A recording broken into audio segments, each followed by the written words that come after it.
अस्सलाम वालेकुम, मैं हूं आपका होस्ट नजम। चीन और पाकिस्तान के बाद अब इंडिया की नेपाल के साथ कशीदगी ज़ोर पकड़ रही है।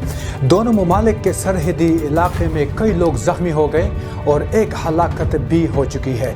लेकिन इससे पहले ये जानने की कोशिश करते हैं कि इन दोनों हमसाय ममालिक में तनाज़ा क्यों और कैसे शुरू हुआ। क्या आपने काला पानी और लीपू लेक का नाम सुना है?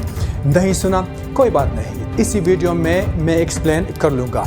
इन द मीन वाइल अगर आपने इस चैनल को अभी तक सब्सक्राइब नहीं किया तो प्लीज़ सब्सक्राइब कर ले और लाइक कर ले ताकि आपको दिलचस्प मालूमात मिलती रहे। बेल आइकन को प्रेस करना मत भूलिएगा। पहले इंडिया ने और उसके बाद नेपाल ने भी रिसेंटली अपने मुल्क के नए नक्शे जारी कर दिए हैं। इंडिया ने नए नक्शे में काला पानी को अपने इलाके के तौर पर पेश किया। काला पानी का इलाका नेपाल के मगरबी सिरे पर वाक़या है। नेपाली वज़ीर-ए-आज़म ने कहा है कि काला पानी नेपाल का हिस्सा है। ये पहला मौका है जब नेपाल ने इंडिया के नए सरकारी नक्शे से पैदा होने वाले तनाज़े पर अवामी तौर पर अपना रद्द-ए-अमल ज़ाहिर किया है। नेपाल ये भी कहता है कि काला पानी नेपाल, इंडिया और तिब्बत के माबेन एक सह फरीकी मसला है और इंडिया को फौरी तौर पर वहाँ से अपने फ़ौज हटा लेनी चाहिए। ताहम इंडिया का कहना है कि नेपाल की सरहद पर इंडिया के नए नक्शे में कोई छेड़छाड़ नहीं की गई है। लेकिन नेपाल का मज़ीद कहना है कि हम अपनी 1 इंच ज़मीन भी किसी के कब्ज़े में नहीं रहने देंगे और इंडिया यहाँ से फौरी तौर पर निकले। इंडिया के नक्शे में काला पानी को शामिल किए जाने पर नेपाल में गुज़िश्ता हफ्तों में मुज़ाहरे शुरू है। इस मामले पर नेपाली हुक्मरान जमात और हिज़्ब इख्तिलाफ दोनों मुत्तहिद है। नेपाल की वज़ारत ख़ारिजा ने एक प्रेस रिलीज़ में कहा कि काला पानी नेपाल का हिस्सा है। प्राइम मिनिस्टर ओली ने कहा कुछ लोग डिमांड कर रहे हैं कि नक्शे को दुरुस्त करना चाहिए।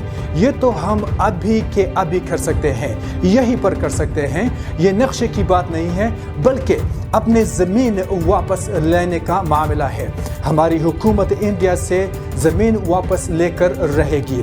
नक्शा तो प्रेस में प्रिंट हो जाएगा लेकिन ये मामला नक्शा छापने का नहीं, नेपाल अपनी सरजमीन वापस लेने का अहल है। हमने साथ मिलकर ये मसला उठाया है और ये साथ बहुत अहम है। नेपाल ने इंडिया को वार्निंग दी है और कहा कि इन मसाइल का हल कशीदगी से नहीं हो सकता। हम किसी को अपनी ज़मीन का 1 इंच भी नहीं लेने देंगे।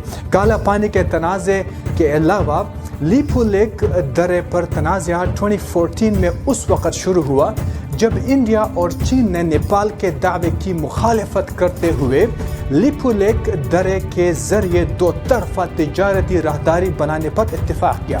नेपाल ने इस मामले को चीन और इंडिया दोनों के सामने पेश किया लेकिन इस पर बाज़ाबिता तौर पर कभी भी तबादला ख्याल नहीं हुआ।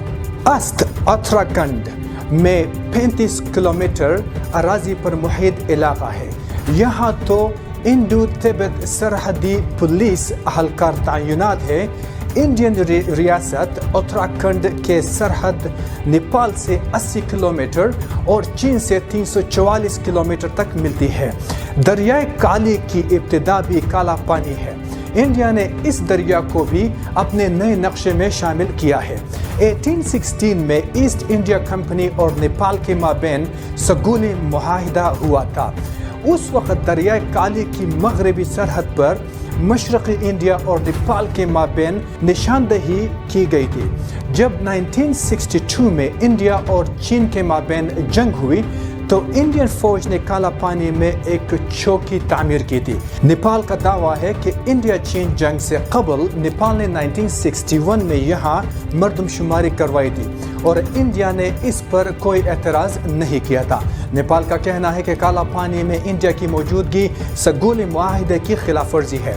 इसी साल नेपाल में आने वाले सैलाब की वजह से सरहदी इलाकों में इंडिया की तरफ से बांधे गए डैम है जिसकी वजह से भी नेपालीज इंडिया पर गम गुस्सा रखते हैं। दूसरी जानिब चीन ने नेपाल के सैलाब से मुतासरा इलाकों के लिए इमदाद देने का ऐलान किया है। इंडिया और नेपाल के रिश्ते 2015 में एक मुहासरे के बाद बिगड़ गए थे।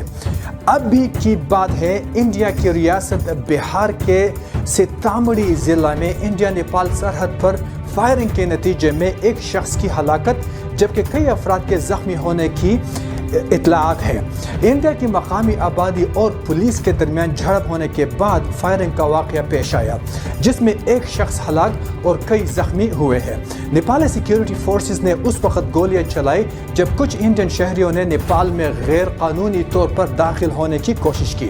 نیپالیز اہلکاروں کا کہنا ہے کہ یہ اسمگلر تھے جو پہلے کم اور پھر بڑی تعداد میں آنے لگے۔ اس سے پہلے وبا کی وجہ سے سرحد کو سیل کر دیا گیا تھا۔ اب جا کے دونوں ممالک کے اعلیٰ حکام وہاں پہنچ گئے ہیں۔ نیپالیز پولیس کے مطابق انڈین شہریوں نے ان سے ہتھیار چھیننے کی بھی کوشش کی تھی۔ لاک ڈاؤن کے دوران بھی تھوڑی بہت کشیدگی رہی ہے لیکن کوئی بڑا واقعہ پیش نہیں آیا تھا۔ ابھی کے لیے اتنا ہی، انشاءاللہ پھر ملیں گے ایک نئی ٹاپک کے ساتھ، مگر جانے سے پہلے اس چینل کو ضرور سبسکرائب کر لیں۔ اللہ حافظ۔